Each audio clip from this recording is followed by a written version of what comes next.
সুপ্রিয় দর্শক, আপনাদের সবাইকে আমন্ত্রণ জানাচ্ছি এনটিভি নিয়মিত স্বাস্থ্য বিষয়ক আয়োজন স্বাস্থ্য প্রতিদিনে। আপনাদের সাথে রয়েছে আমি পুষ্টিবিদ নুসরাত জাহান দীপা। দর্শক, আপনাদের নিশ্চয়ই সবাই জানেন যে প্রতিদিন আমরা কোনো না কোনো গুরুত্বপূর্ণ বিষয়গুলো নিয়ে কিন্তু আলোচনা করে থাকি। বিভিন্ন পরিসংখ্যানে দেখা গেছে যে গ্লোবালি শুধুমাত্র নয়, বাংলাদেশের প্রেক্ষাপটেও দেখা গেছে যে রোগ সংক্রান্ত যত ধরনের মৃত্যু হয় তার মধ্যে প্রধান কারণ হিসেবে দেখা গেছে যে হার্ট অ্যাটাক বা হৃদরোগজনিত সমস্যার কারণেই কিন্তু তাদের মৃত্যু হচ্ছে। সুপ্রিয় দর্শক, আজ আমরা এই বিষয়টি নিয়ে বিস্তারিত আলোচনা করার চেষ্টা করব। আমাদের আজকের আলোচ্য বিষয় হচ্ছে হার্ট অ্যাটাক এবং এর ক্ষেত্রে কি করণীয়। আর এই বিষয়টি নিয়ে কথা বলার জন্য আজ আমাদের সঙ্গে স্টুডিওতে উপস্থিত রয়েছেন একজন বিশেষজ্ঞ চিকিৎসক। আলোচনা শুরু করব, তবে তার আগে আমরা পরিচিত হয়ে নিচ্ছি আমাদের সেই অতিথির সঙ্গে।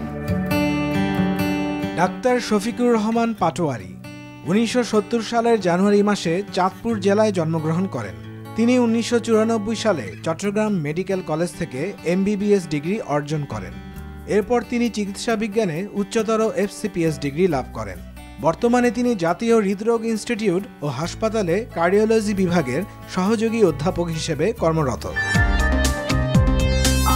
স্যার, আপনাকে স্বাগত আমাদের আজকের অনুষ্ঠানে। ধন্যবাদ। স্যার, বিভিন্ন পরিসংখ্যানের কথা বলছিলাম যে সেখানে কিন্তু বলা হয়েছে যে যত ধরনের রোগ সংক্রান্ত মৃত্যু হয় তার মধ্যে এক নম্বরে কিন্তু রয়েছে যে হার্ট অ্যাটাকের কারণে তাদের মৃত্যু হচ্ছে সব থেকে বেশি। এর বিশেষ কোনো কারণ আছে কিনা? আসলে এক সময় আমাদের দেশে বা সারা পৃথিবীতে যে ইনফেকশাস ডিজিজ, যা সংক্রামক ব্যাধি, এবং এর মৃত্যুর হার অনেক বেশি ছিল। এবং আপনি দেখেন যে ভ্যাকসিনেশন এবং অ্যাওয়ারনেসের মাধ্যমে এই ইনফেকশাস ডিজিজ কন্ট্রোলের পর যে ডিজিজগুলো হচ্ছে নন কমিউনিকেবল ডিজিজ, তার ভিতরে হচ্ছে ইস্কিমিক হার্ট ডিজিজ, যার একটি লক্ষণ হচ্ছে হার্ট অ্যাটাকের মাধ্যমে আত্মপ্রকাশ হয়। এবং এই ইস্কিমিক হার্ট ডিজিজ হচ্ছে বর্তমানে সবচেয়ে বেশি মানুষ মারা যাচ্ছে, যাকে আমরা মারণ ব্যাধি বলতে পারি। এবং এই হার্ট অ্যাটাক কেন হচ্ছে, যদি আমরা কারণগুলো বিশ্লেষণ করি, আমরা দেখি যে হার্ট অ্যাটাকের জন্য কারণ হচ্ছে যেমন ধূমপান, উচ্চ রক্তচাপ, ডায়াবেটিস মেলাইটাস, এবং হচ্ছে রক্তে উচ্চ মাত্রায় কোলেস্টেরল। এর পাশাপাশি মানুষের যে কম্পিটিটিভ লাইফস্টাইল, যেমন জীবনযাত্রার ক্ষেত্রে দেখা যাচ্ছে যে একটি কম্পিটিশান, অস্থিরতা, টেনশান, যে জিনিসগুলো কাজ করে। তারপর এই সমস্ত কারণে এবং এনভায়রনমেন্টাল পলিউশনকেও কিন্তু অনেক ক্ষেত্রে দায়ী করা হচ্ছে যে হার্ট অ্যাটাকের জন্য। এবং সব কিছুই দেখবেন যে বর্তমান বিশ্বে এখনকার যে পরিস্থিতি, এই সময় কিন্তু এই জিনিসগুলো কিন্তু একেবারে অ্যাভেলেবেল। দেখবেন যে ধূমপান হচ্ছে প্যাসিভ এবং অ্যাক্টিভ, দুই ধরনের স্মোকিং কিন্তু হচ্ছে। যেমন যিনি ধূমপান করতেছেন তার পাশে যিনি থাকেন, সেই যে ধোঁয়াটা নিচ্ছেন, এটা হলো প্যাসিভ স্মোকিং। তারপর হচ্ছে যে উচ্চ রক্তচাপে দেখবেন সারা পৃথিবীতে হচ্ছে 1.28 বিলিয়ন মানুষ কিন্তু উচ্চ রক্তচাপে আক্রান্ত। তাহলে বিরাট একটা অংশ কিন্তু এই উচ্চ রক্তচাপও কিন্তু হার্টের ইস্কিমিক হার্ট ডিজিজের জন্য দায়ী।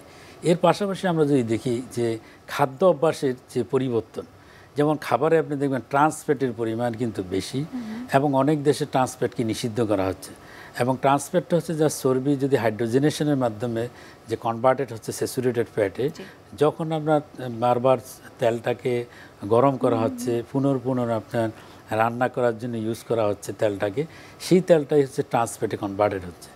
এর পাশাপাশি আমরা দেখি যে যে সমস্ত বেকারি ফুডগুলো থাকে বা ফাস্ট ফুড থাকে, এতে যে ধরনের চর্বিটা থাকে, সেই চর্বিটাও কিন্তু ট্রান্সফ্যাট। তার পাশাপাশি স্যার, আপনি যেহেতু ট্রান্সফ্যাট এবং খাদ্যের বিষয়টি নিয়ে আসছেন, সেক্ষেত্রে আপনার কাছে একটু জানবো এবং আপনার কাছে পরামর্শ চাইবো আমাদের দর্শকদের উদ্দেশ্যে। যেমন এখনকার যুগে কিন্তু মানুষ অনলাইনে অর্ডার করে বা বিভিন্ন রেস্টুরেন্টে যেয়ে কিন্তু বিভিন্ন ধরনের ভাজা পোড়া খাবার খাচ্ছে, এবং যেমনটা আপনি বলছিলেন যে একটা তেল যখন বারবার গরম করা হয় তখন সেটি ট্রান্সফ্যাটে পরিণত হয়, এবং ট্রান্সফ্যাটটা আমাদের বডিতে যে কার্সিনোজেন ক্রিয়েট করে, অর্থাৎ ক্যান্সার সেল ক্রিয়েট করে। তো এই ক্ষেত্রে আপনার পরামর্শ? আমাদের ক্ষেত্রে ক্যান্সার সেলের জন্য আমি বলছি না, আমারটা হচ্ছে যে হার্টের রক্তনালী বা শরীরে যে রক্তনালী থাকে, এই রক্তনালীর গায়ে এই ট্রান্সফ্যাটগুলো আলটিমেটলি হচ্ছে এগুলো কনভার্টেড হচ্ছে আপনার লো ডেন্সিটি লাইপোপ্রোটিন, এবং যেগুলো হচ্ছে রক্তনালী গায়ে জমার ফলে হচ্ছে কি ওখানে অ্যাথেরোমাটাস প্ল্যাক তৈরি হয়, এবং এই অ্যাথেরোমাটাস প্ল্যাক তৈরি হওয়ার জন্য রক্ত চলাচলে বাধা সৃষ্টি হচ্ছে এবং রক্তনালীগুলো সরু হয়ে যাচ্ছে।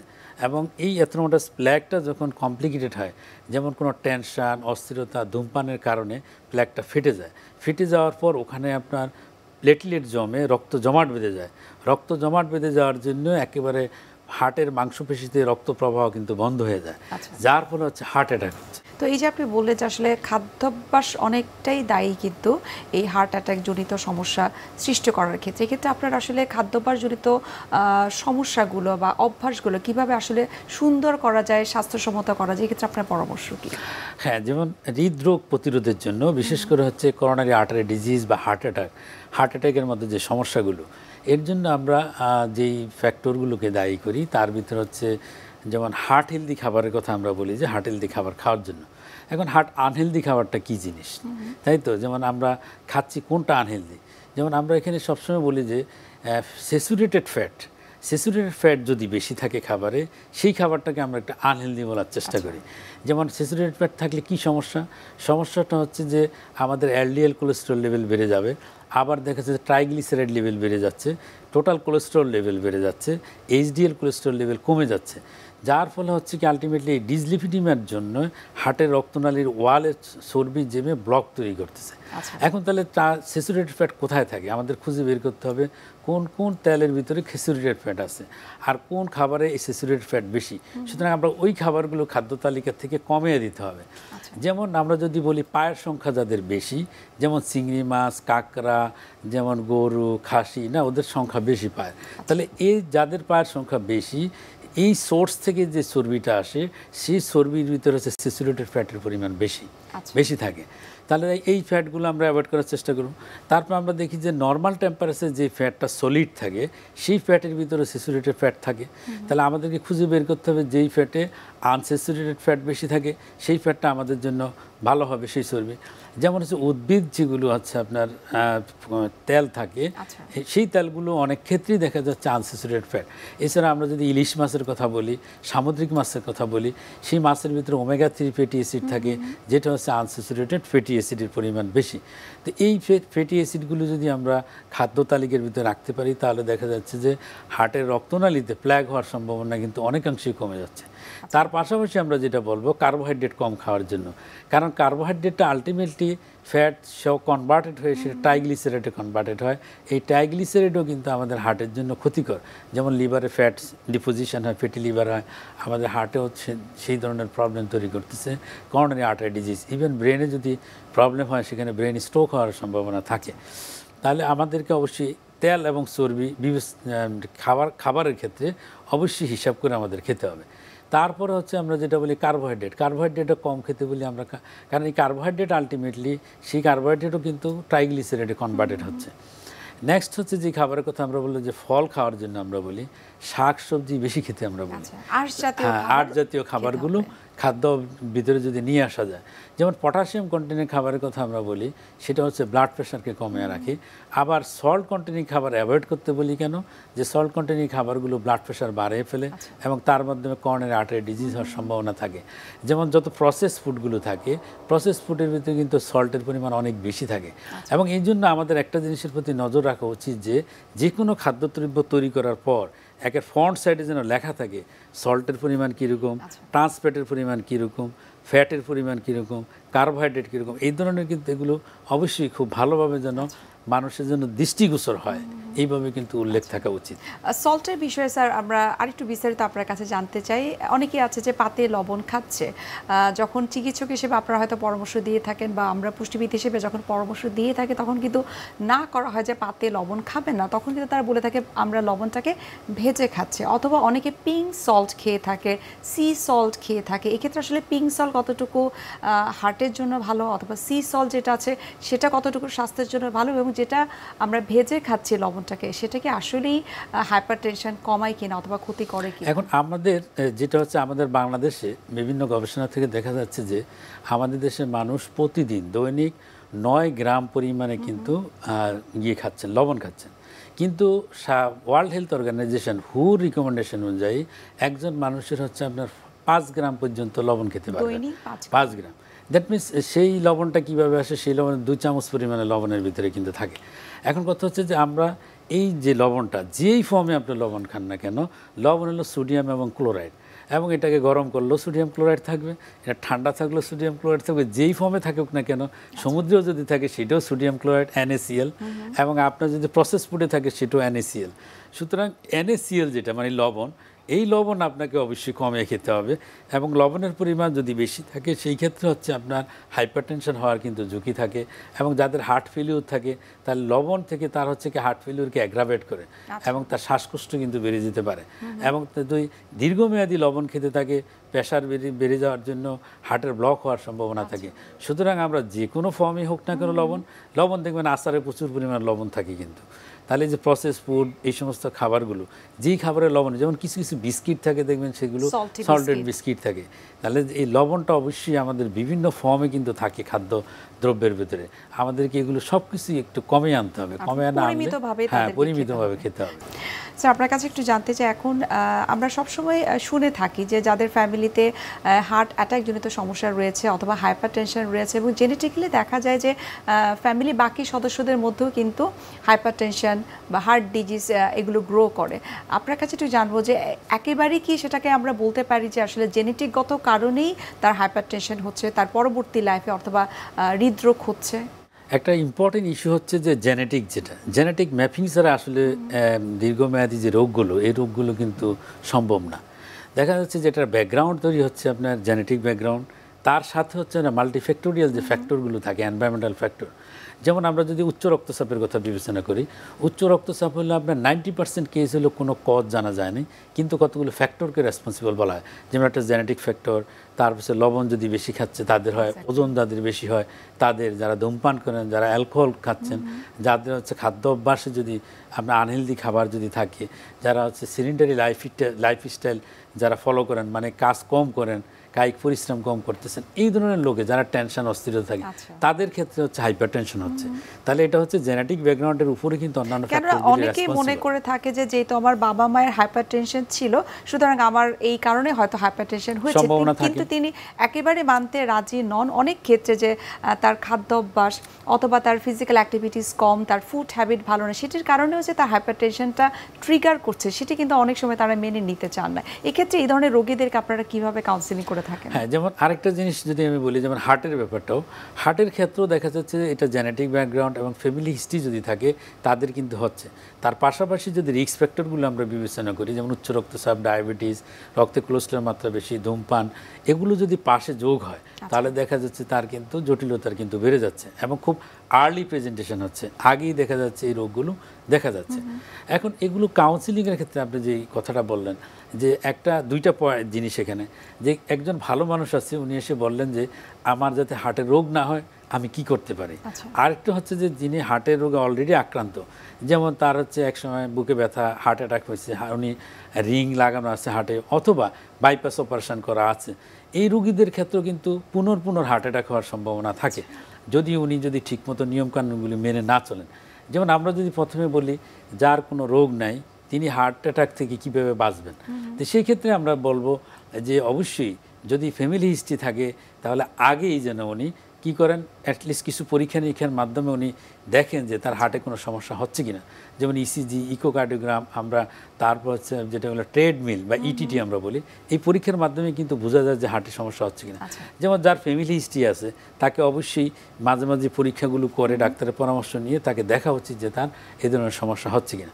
তার পাশাপাশি আমরা বলবো যে অবশ্যই তাকে লাইফস্টাইলে চেঞ্জ আনা উচিত এবং যদি ধূমপান করেন ধূমপানকে বন্ধ করতে হবে খাদ্য অভ্যাসে অবশ্যই হার্ট হেলদি খাবারের দিকে যেতে হবে টেনশন অস্থিরতা থেকে দূরে থাকতে হবে উচ্চ রক্তচাপ ডায়াবেটিস থাকলে এগুলোকে নিয়ন্ত্রণে রাখতে হবে রক্তে কোলেস্টেরলের মাত্রাকে সে স্বাভাবিক করে আনতে হবে তো এই নিয়মগুলো তাকে মেনে চলতে হবে চললে দেখা যাচ্ছে যে 80% ক্ষেত্রে কিন্তু প্রতিরোধ করা সম্ভব।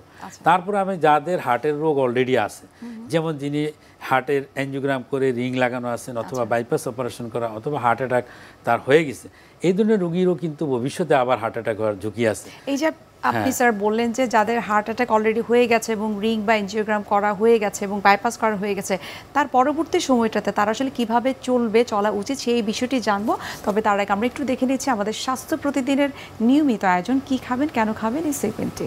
সুপ্রিয় দর্শক আপনারা দেখছেন স্বাস্থ্য প্রতিদিন এই অনুষ্ঠানটি এ পর্যায়ে আমরা দেখে নিচ্ছি বিভিন্ন খাদ্যের পুষ্টি গুণাগুণ নিয়ে আমাদের পুষ্টিবিদের পরামর্শ। হার্ট ডিজিজ বলতে আমরা বুঝি হার্টের যে সমস্যাগুলি মানে রক্তে কোলেস্টেরলের পরিমাণ বা চর্বির পরিমাণটা বেড়ে যাওয়াকে বুঝি।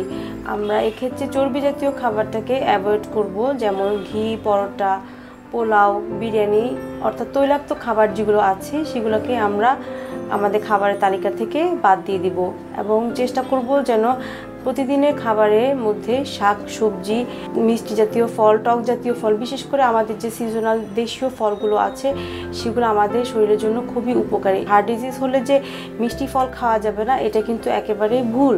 খেতে পারবো আমরা, কিন্তু সেটা পরিমিত পরিমাণে খাবো, যেন এই মিষ্টি জাতীয় খাবারটাই কোলেস্টেরলের পরিমাণটাকে যেন বাড়িয়ে না দেয়, অর্থাৎ কোলেস্টেরলটা যেন কোনোভাবে যেন অনিয়ন্ত্রিত না হয়ে যায় সেদিকে আমরা খেয়াল রাখবো।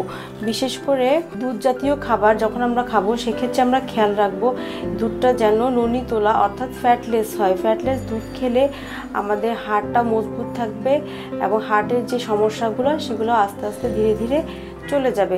হার্টের পেশেন্টদেরকে আমরা মূলত লক্ষ্য রাখবো তারা যেন তেল জাতীয় খাবার, যে সমস্ত খাবার থেকে তেলের উৎসটা আসে, যেমন গরুর মাংস, খাসির মাংস, ডিমের কুসুম, মুরগির চামড়া, তৈলাক্ত মাছ অর্থাৎ সম্পৃক্ত ফ্যাট থাকে যেসব খাবারে সেগুলো আমরা অ্যাভয়েড করতে বলবো। আর আস্তে আস্তে যখন হার্টের প্রবলেমটা তার কমে যাবে অর্থাৎ কোলেস্টেরল লেভেলটা যখন কমে আসবে তখন সে ব্যায়াম করবে। খুব দ্রুত সে হয়তো ব্যায়াম করতে পারবে না, হাঁটতে পারবে না, সেক্ষেত্রে উনি অবশ্যই ডাক্তারের পরামর্শ অনুযায়ী করবেন। এভাবে যদি করতে থাকেন তাহলে খাবার মেনটেন, ব্যায়াম এবং ওষুধপত্র ঠিক মতন যদি উনি গ্রহণ করে থাকেন তাহলে অবশ্যই উনি সুস্থ হয়ে যাবেন।